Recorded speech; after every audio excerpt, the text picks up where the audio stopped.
Hello Blazers, welcome to episode 39 of UAB Green and Told. Original air date Sunday, February 14th, 2021.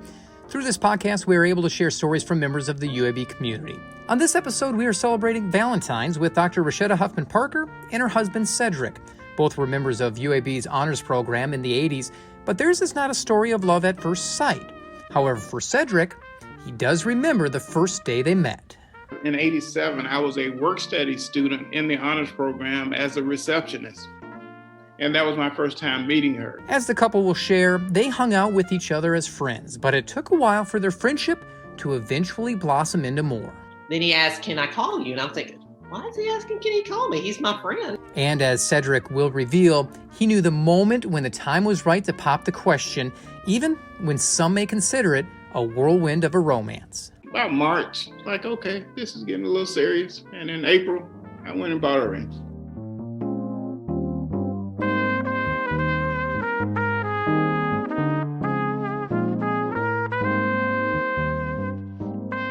Richetta and Cedric have been married for more than 25 years. Both are from small, rural communities that had small graduating classes.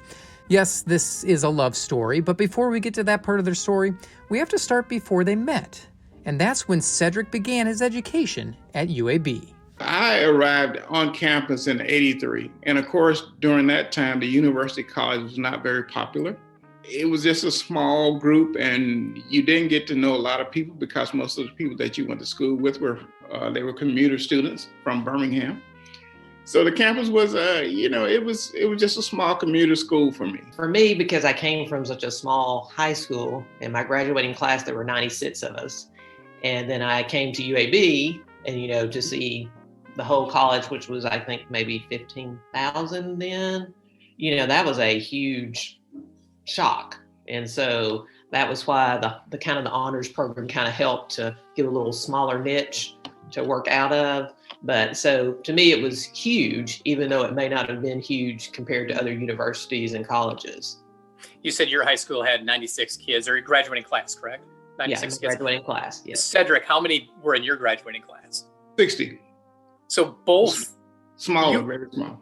What was the shock like for both of you as you went to these small high schools in Alabama, and then you arrive at UAB where the classes and the class sizes, some of them, are as big as your graduating class was?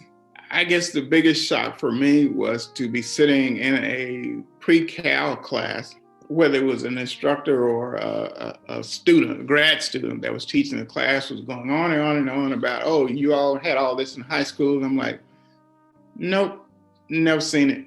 Nope. And then he's like, well, you can go to the math lab. And of course you go to the math lab and they're like, what do you mean you've never seen this? And when I say I went to a 1A school, it was a 1A school with the teachers who were, academics was not really pushed, just get these kids out of school kind of deal. And that was the biggest shock for me, that I thought I was intelligent enough to handle college, but realized that I was so far behind. And I'll turn things over to you, Richetta. Was it the same experience? It wasn't quite the same experience. I had really good teachers, so I wasn't that far behind. By the time I got there, for him, the math lab did know me well because I had to take calculus, and my school didn't go to calculus. We went to trig, and so the math lab got to know me very well because I spent a lot of time there. So it wasn't as much the academics. I think it was because it's just larger. Like you said, you go to a classroom and there are hundreds of kids in this class, but those were more my major classes because basically the other kind of the core classes I had through the honors program. So I wasn't in those big classrooms of an English class that had, 400 or 500 kids. It was more my biologies and chemistries and physics and things like that. So that's a smaller number. But it's still a shock because, you think about what my chemistry lab looked like versus what a chemistry lab in college looks like. It's a big difference. And just that, and, just the technology was a whole lot different. You had mentioned that the UAB Honors Program really helped you settle in. How did it help you settle in and get accustomed to life at UAB? My first semester there was in the honors program. So all my classes were right there at the honors house. You've already got all the books, everything that you need. And then meeting the instructors who were more like on a first name basis. So everybody knew you.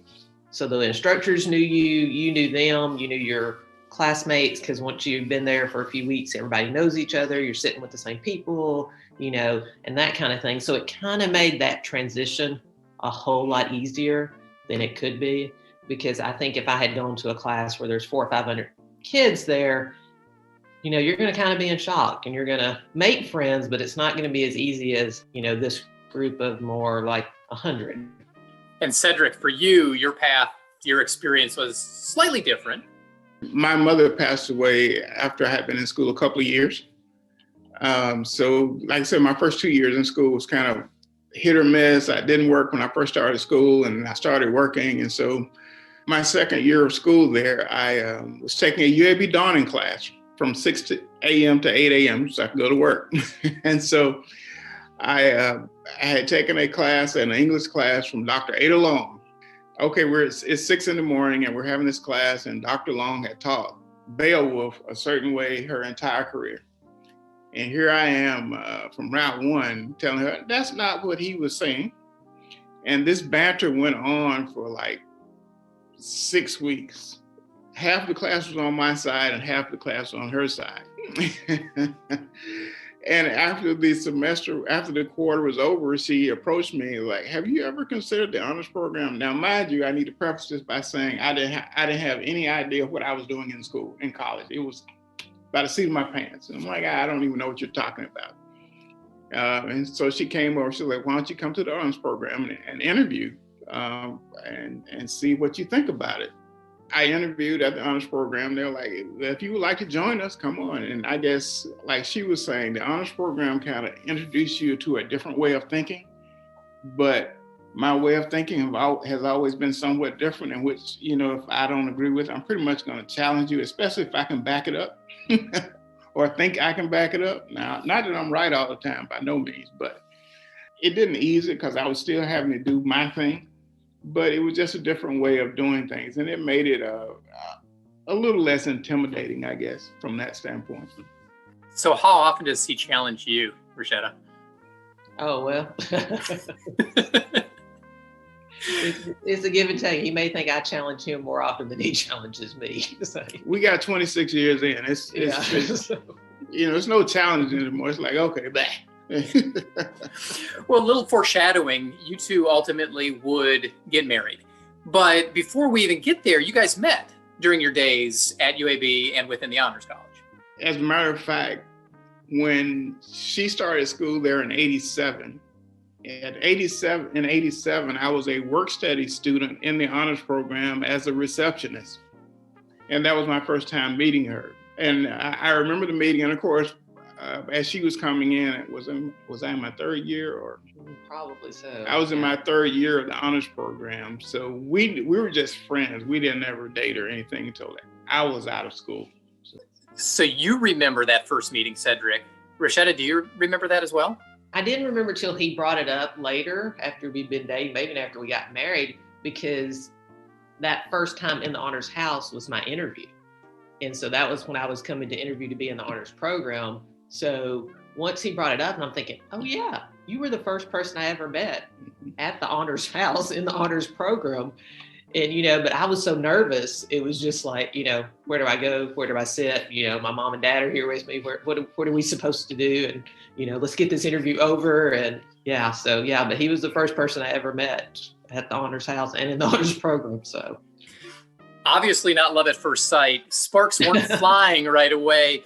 What was it like going through the honors program together, though, as friends? I did not spend a lot of time at the honors house, which a lot of kids did, because I was on to I had a job. Matter of fact, at the time, I had a job at the honors program, and I had a job at the Educational Technology Services at the time. So we had interactions, but we were more just friends. It wasn't anything other than that. So. Yeah, he may have thought I was more a nuisance because I spent more time probably waking him up. I was asleep a lot. He was asleep, and after the lecture, I would come over and go talk to him and everything. And so we were just friends. But like you said, he didn't spend a lot of time there. And so I was going to lectures and, the cheese and wine after classes and, doing the different activities with people in the honors. So we just saw each other basically at the honors house when he was there for class, and rarely, I mean, probably when he was maybe delivering equipment, because he worked with some of my other friends. So we might see each other then on cross campus, but it wasn't like a dating or even not even thinking about dating for that purpose. Yeah. It was kind of like just in passing is when you guys would come across each other. When did just friends start turning into something different? Well, this is a very interesting story also. Like I said, we were all friends, so we had groups of friends. And actually, one of the guys he worked with at the ATS was actually a date for me and three of my friends after a Christmas party. And so we all went out to a club afterwards with French Quarters. I think that was the name of it. Yeah. So we all went out. And as the night went on, we were all laughing because there's this man in the corner who's asleep. And so you're like, he's at this club, he's in the corner of this, and he's asleep. Well, it turns out to be his sister's husband. And so his sister calls him and says, hey, we're in Birmingham, we're at this club, can you come pick us up? And so he walks up the stairs, and I haven't seen him probably because you had moved out of state I was by working. then. Yeah, I was. And then had moved back. Yeah. And so, he walks up the steps, and we're all like, Cedric. And, so we see him, we dance. And then he asks, can I call you? And I'm thinking, why is he asking, can he call me? He's my friend. I'm like, why does he need to call me? Now, she needs to preface this by saying, when we did see each other, we would talk. Yeah. I mean, so it's like, yeah, I'll call you, after you come back from the Christmas holidays kind of deal. Yeah. Okay. So then he didn't call. And I didn't have his number. So I had one of my other friends, Aviva, go to the honors house, look through the Rolodex, find his number. And so she gives me the number. And so I call him. And then we end up going out. It was after New Year's. So, yeah. And because I was studying, because by then I was in med school. And so I was like, well, I can go out after I finish studying. So we went to a midnight movie. And that was our first date. What was it like as relatively young girlfriend, boyfriend dating in Birmingham? I would spend my days at work. And of course, she was studying at night. So, we dated, but it was more like, okay, I'm going to bring some food over and that kind of deal. So, Richetta, what was it like balancing a boyfriend and med school? Because that has to be challenging. You got a guy that's challenging you through conversation, but you're also going through the coursework within the School of Medicine. He was very agreeable to, there would be a lot of nights where I would call him and say, okay, I'm really exhausted. I've got to take a nap. So, it's 8:00. Can you call me in an hour and wake me up? And he'd call me in that hour and wake me up. And I was like, I just need to sleep a little bit longer. Can you call me in another hour? And, there's probably not a lot of guys that are going to just, set their clock to wake you up in an hour, or to know that I can only talk to you between 6 and this time, because by then I'm going to be finished studying. I'm going to have dinner. We can talk. And then I got to go back to studying. And maybe it was just easier on him because it's like, well, I don't have to worry about taking her out because she's studying. And so she's not going to cost me a lot of money. So, you can go out and do your thing. But yeah, so he was very agreeable because I was, I'm going to med school. I'm getting through med school and, nothing's going to stop me. So you're along for the ride or you're, Yeah, I didn't interfere in that in any way, shape or form. I guess when she and her friends from med school want to have just a night where they weren't bothered, they would go to my apartment and I would leave. I don't have anything to do with that. Bye, I'm gone. Because I had my own group, they were doing their thing and they were relaxing. So you relax, you don't worry about me. So I'm good. At what point in the relationship did things really blossom and take the next step? Well, I will say when we started dating, I was not exclusive with anyone. It was kind of one of those things like, I'm getting older because I was older. I'm older. I'm 4.5 years older. So, it's like, I guess I probably need to sit down somewhere. And it was probably 3 months. Well, this was January. It's about March. Like, okay, this is getting a little serious. And in April, I went and bought a ring. No kidding. I think it had something to do with the conversation of that, well, if I can't be number one, I won't be number two. we had that conversation, and I just, wanted to put it out there. That's like, But that was early on. That was Yeah. when we really started dating. So. Yeah, getting serious. I'm like, well, I won't be number two. If I can't be number one, then that's it. And so, but he definitely wasn't looking to get married. I wasn't looking to get married. I wasn't looking to get married. I'm worried about getting through med school, so marriage was not on my list yet. And obviously, I was older, so it wasn't on my list either. So Cedric, you bought the ring 3 months into the relationship. How long did it burn a hole in your pocket? Same day I bought it. I went over there and asked her.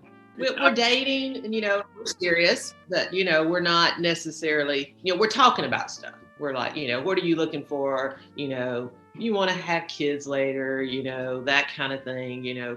Where you see your career going? Do you see this and that? So we're talking, but you're not setting dates. You're not, that kind of thing. And so it's not a surprise, but it's not like, oh.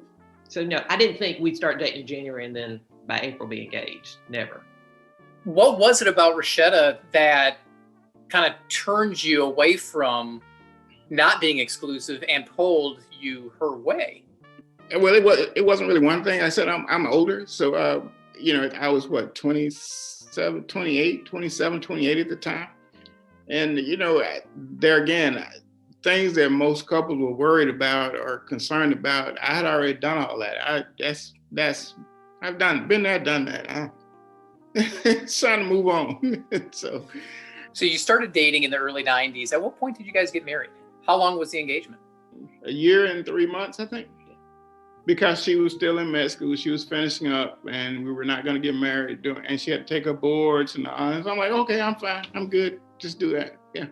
So Cedric, yes. What is it that made you fall in love with Richetta?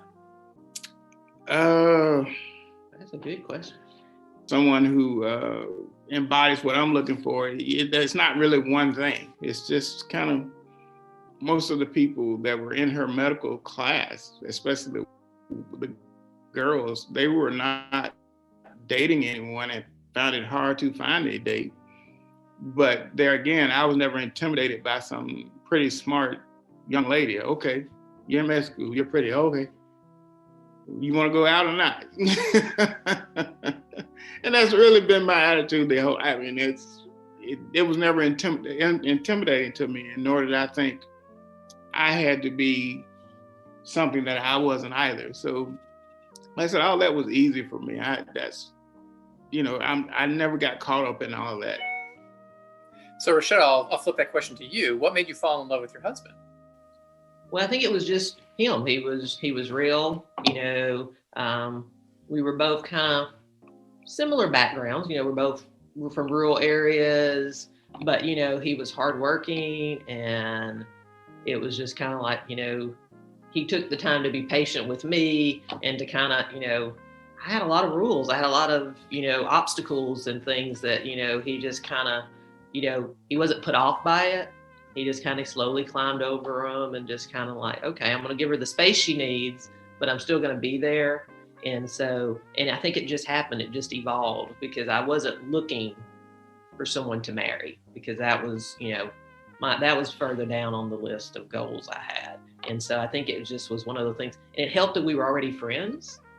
So, we already knew each other, but even though we knew each other, there was more things I found out about him as we started dating. And it just evolves. So it's not like you see him and you're like, he's the one, I'm going to marry him. It's more like, okay, I don't remember ever meeting you the first time. And now we've developed this friendship, and now we are back together, and all of a sudden we're dating, and now things are becoming serious. And it's like, oh, wow, I may end up marrying him. And so. I did have hair back then as well. Yeah, that was the hair. Yeah, I'm sure that was part of it. Yes.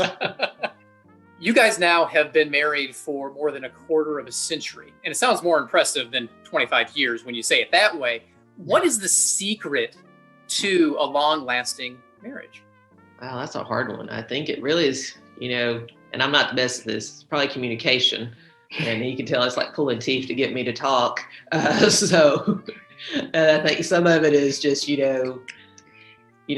love each other, and we're like, we're in this for the long haul. When we got married, it wasn't, we got married to, if it works out, it works out. If it doesn't, it doesn't, we'll divorce and whatever. We got married to be married forever, to stay together, to raise kids, and to hopefully, show them how to be a married couple and how to stay together. And, when times are hard, how to work through that, just, because, you're going to have challenges, just from difficult pregnancies, from cancer, things like that are just things that, happen in your relationship, in your life. And so you just learn you're sticking together. It's going to be the two of you, because after the kids leave, it's still just the two of you.